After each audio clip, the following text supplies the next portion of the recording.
Je vous remercie de votre déclaration. Je donne à présent la parole au représentant de la République de Corée. Mr. President, I'd like to express appreciation to the Chad presidency for convening today's meeting on the situation in the DPRK. We also thank Mr. Zerin and Mr. Simonovich for their briefings on the human rights situation in the DPRK. It is unfortunate that despite the international community's efforts to address the human rights issues of the DPRK over several years, the situation has continued to worsen, ultimately warranting the Security Council's attention.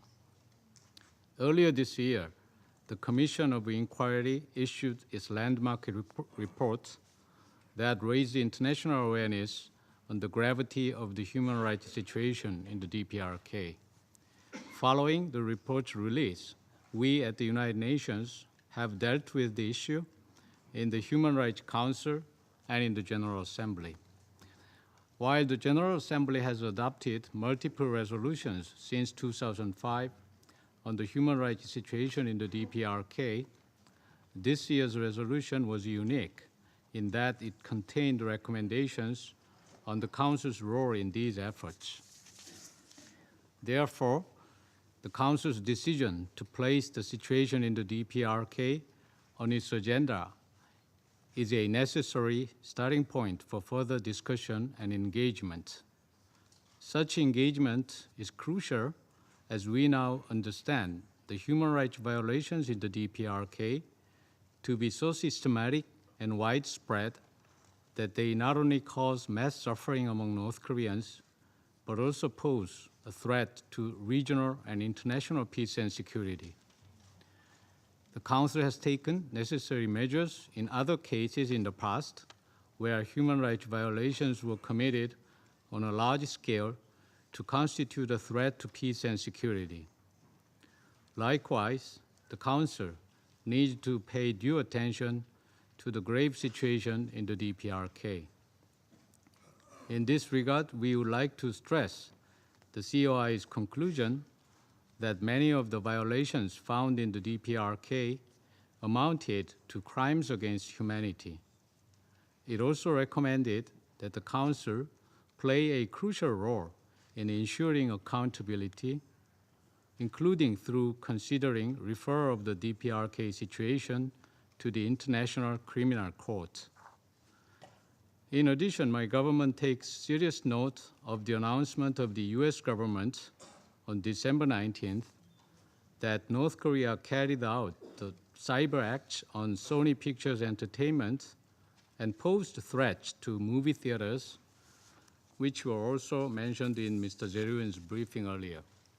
In this regard, we would like to express deep concern over such acts which seriously undermine the openness and security of cyberspace and escalate international tension. Mr. President, we believe that addressing the North Korean human rights issue is vital, not only in promoting human rights as a universal value, but also in maintaining peace and stability in the Korean Peninsula and in the region. In this context, the Republic of Korea has been working together with the international community to improve the human rights situation in the DPRK and to provide assistance to the North Korean people. We will redouble these efforts in the coming years.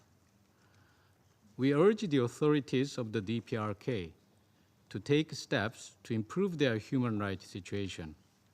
As the DPRK previously expressed its willingness to do so, we hope that Pyongyang will begin engaging with the international community through human rights dialogues, including with the special rapporteur on the situation of human rights in the DPRK, and through technical cooperation with the OHCHR. In closing, the Republic of Korea hopes that this Council will continue to play a vital role in ensuring that North Korean people will eventually be able to enjoy their inalienable human rights and fundamental freedoms. Mr. President, speaking at this meeting is probably my last duty in the Security Council.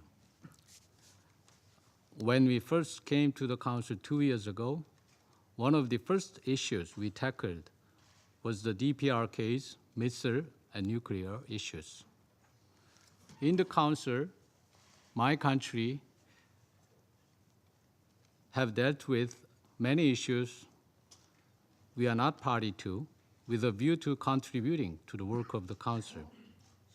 Yet somehow, our term on the Council started and is ending with the North Korean issue. This must be just a coincidence.